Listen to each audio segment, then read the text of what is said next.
नमस्कार मित्रों, यांचा अवांतर यूट्यूब चैनल पर आपका स्वागत है। अगर आप हमारे इस चैनल पर नए हैं तो इस चैनल को सब्सक्राइब करें, लाइक करें, शेयर करें और बेल आइकन को दबाएं। आज के इस वीडियो में आप मानव की वृद्धि और विकास की संकल्पना, विकास के सिद्धांतों, विकास के चरणों, वृद्धि एवं विकास से संबंधित मुद्दे तथा उनके बीच के अंतर को समझेंगे। क्या आपने अपने बचपन के फोटो देखे हैं? क्या आपने उन परिवर्तनों के बारे में सोचा है जो आप में अब तक हुए हैं? आपने आकार, आकृति, संवेदनाओं और अन्य मनोवैज्ञानिक विशिष्टताओं में बदलाव अनुभव किया होगा, किंतु बदलाव की प्रक्रिया में व्यक्तिगत विभिन्नताएं होती हैं।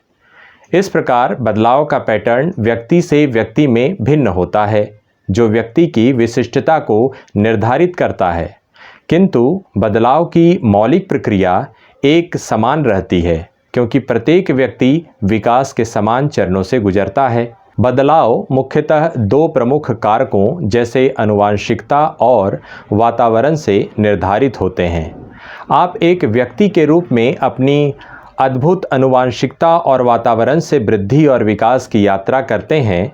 आपकी यही विशेषताएं आपको अद्भुत बनाती हैं।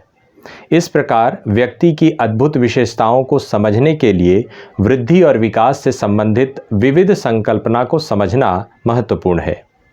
वृद्धि मूलतः शरीर के अनुपात में मात्रात्मक परिवर्तनों को प्रदर्शित करती है, जैसे ऊंचाई, वजन, आंतरिक अंगों आदि में परिवर्तन। दूसरे शब्दों में वृद्धि का तात्पर्य केवल ऊंचाई और वजन के संदर्भ में शरीर के संपूर्ण आयामों में बढ़ोतरी है, बल्कि शरीर के अंगों जैसे सिर, भुजाएं, धड़, हृदय और मांसपेशियों में बढ़ोतरी से भी है।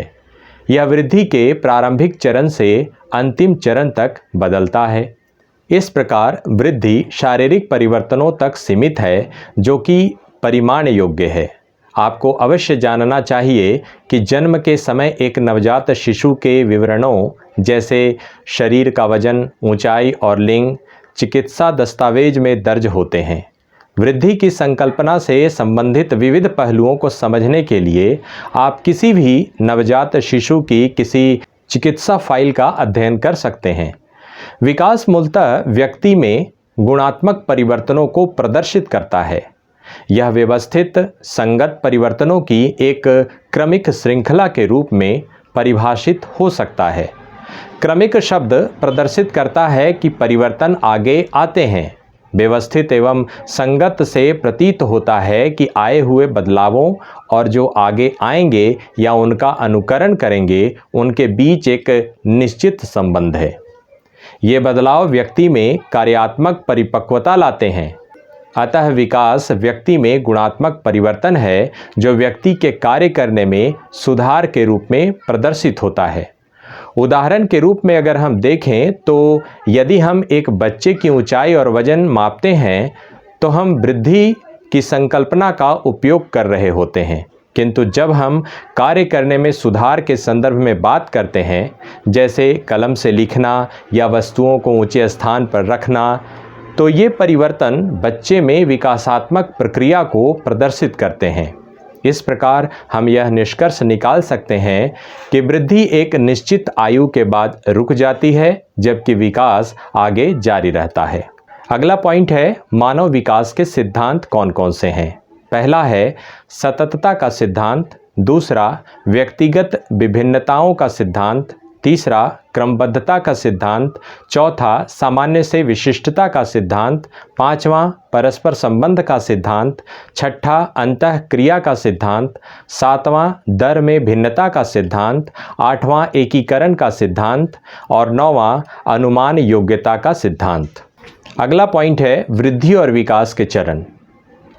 पहला है शैशवावस्था, दूसरा पूर्व बाल्यावस्था, तीसरा उत्तर बाल्यावस्था, चौथा किशोरावस्था और पांचवा प्रौढ़ावस्था। विकास के कुछ मुद्दे भी हैं, वह कौन कौन से हैं?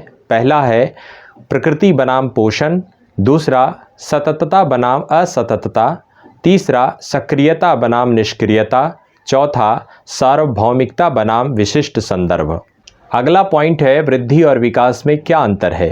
पहला है, वृद्धि से आशय मात्रात्मक रूप से होने वाले शारीरिक एवं व्यवहारिक परिवर्तनों से है। वहीं विकास से आशय गुणात्मक परिवर्तनों से है, जो विभिन्न शारीरिक, मानसिक तथा व्यवहारिक संगठनों में दिखाई पड़ते हैं। दूसरा पॉइंट है, वृद्धि निश्चित आयु तक पहुंचकर रुक जाती है, जबकि विकास जीवन पर्यंत चलता रहता है।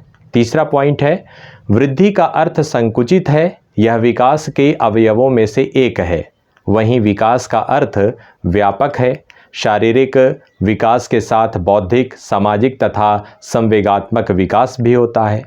चौथा पॉइंट है, वृद्धि को मापा तौला जा सकता है, जैसे शरीर की लंबाई व भार की वृद्धि को मापा जा सकता है। वहीं विकास के परिवर्तनों को गुणात्मक अंतरों के रूप में होते हुए भी देखा जा सकता है। पांचवा पॉइंट है, वृद्धि की प्रक्रिया साधारण होती है, वहीं विकास की प्रक्रिया जटिल होती है।